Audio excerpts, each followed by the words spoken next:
దేశం యొక్క ప్రభుత్వాలు శాటిలైట్స్ని అంతరిక్షంలోకి పంపించడం, ఆ శాటిలైట్లో ఒకటి వ్యవసాయానికి వాడటం, ఒకటి టెలివిజన్కి వాడటం, లేకపోతే రక్షణ శాఖకి వాడటం, ఇట్లాంటివి చూసాం. అలా కాకుండా చంద్రబాబు గారు రాష్ట్రం కోసం శాటిలైట్లు తీసుకుంటారట. సొంత శాటిలైట్లు పెట్టేటటువంటి ప్రతిపాదన చూడమని చెప్పేసి తాజాగా చేసినటువంటి ఇచ్చిన ఆదేశాలు సంచలనం సృష్టిస్తున్నాయి. 3 ఉపగ్రహాలు కావాలట. వీటి ద్వారా వీటికి అనుబంధంగా డ్రోన్లు, సీసీటీవీ కెమెరాలు, ఐఓటీ పరికరాలు ఉంచాలట. వాటిని ఆర్టిఫిషియల్ ఇంటెలిజెన్స్తో అనుసంధానించాలట.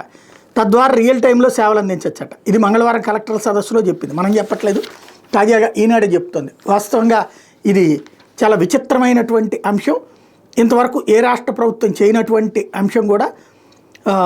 దాదాపుగా రాబోయే రోజుల్లో ముఖ్యమంత్రి, మంత్రులు, కార్యదర్శి సహా ప్రతి ఒక్కళ్ళ పనితీరు 360 డిగ్రీలో మదింపు చేస్తానని చెప్పడం ఇదంతా ఒక ఎత్తు అయితే, సొంత శాటిలైట్స్ అనేటటువంటి కాన్సెప్ట్ ఇంతవరకు ఎవరూ చేయలేదు. ఇంకోటి సీసీ కెమెరాలకి లేకపోతే డ్రోన్ల కోసం సొంత శాటిలైట్ అనేటటువంటి ఇంతవరకు భారతదేశంలోనే కాదు ప్రపంచంలో ఎవరు కూడా చేయలేదు. అట్లాంటిది ఈ కొత్త నిర్ణయం అన్నటువంటిది సంచలనాత్మకమైనటువంటిది. మరి ఇది యాక్సెప్టబులా కాదా అన్నది రాబోయే రోజుల్లో తేలుతుంది.